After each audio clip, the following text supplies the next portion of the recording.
सबसे पहले पिछले कुछ दिनों में जिन भारतीय नागरिकों की मौत हुई है, खासकर सरहद के पास वाले क्षेत्रों में, मैं अपनी तरफ से, अपनी पार्टी की तरफ से और सभी लोगों की तरफ से उनको बहुत बहुत सांत्वना देना चाहता हूं और अपनी श्रद्धांजलि अर्पित करना चाहता हूं जिन लोगों की मौत पिछले कई दिनों में हुई है। दूसरा, मैं भारतीय सेना, भारतीय वायुसेना, थल सेना, हमारे सैनिकों का, हमारी फौज का जो पराक्रम और शौर्य है, मैं उसको सलाम करना चाहता हूं। और भारतीय सेना ने एक बार दोबारा दिखाया है कि वो दुनिया की सर्वोच्चतम सेनाओं में से एक है।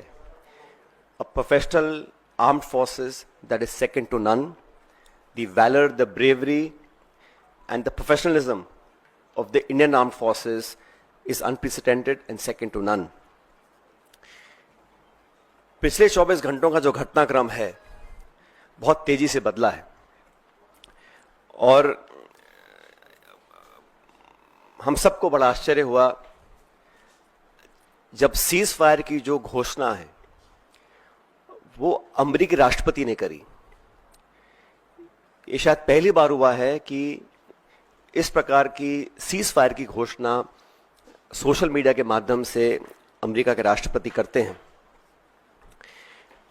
और जो उन्होंने अपने सोशल पोस्ट पर लिखा है उस पर भी हमको ध्यान देना चाहिए।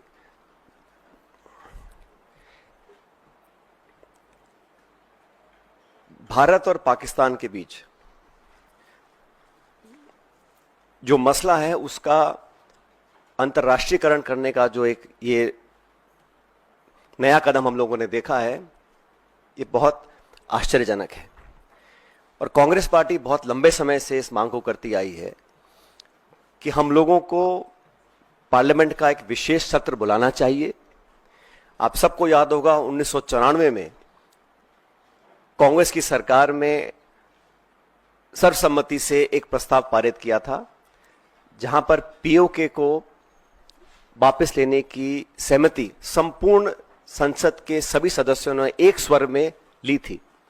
1994 का जो रेजोल्यूशन है, समय आ गया कि उसको हमें दोबारा दोहराना चाहिए। और इस पूरे प्रकरण में पहलगांव के आतंकी हमले के बाद देश में शायद पहली बार अनप्रेसिडेंटेड और एक तरफा समर्थन भारत सरकार को सब पक्षों से मिला। सभी दल, सभी विचारधारा, 140 करोड़ लोग भारत सरकार के साथ खड़े रहे और हमने साफ कहा था कि पहलगाम में जो आक्रमण हुआ है वो भारत की आत्मा पे आक्रमण है और इसका मुंह तोड़ जवाब देना अति आवश्यक है। सेना ने जो कदम उठाए उस पर हम सबको बड़ा गर्व है और जो आतंकी इलाकों पर, ठिकानों पर जो अटैक करा उसका हम सबको बहुत संतुष्टि इस बात की है कि हमारी भारत की सेना उस काम को कर पाई। लेकिन अनवेवरिंग, अनप्रेसिडेंटेड सपोर्ट जो भारत सरकार को दिया, मैं समझता हूं कि हमारी जो मांग है उसको सरकार को सुनना चाहिए और एक विशेष सत्र पार्लियामेंट का बुलाना चाहिए। काफी चीजें उसमें डिस्कस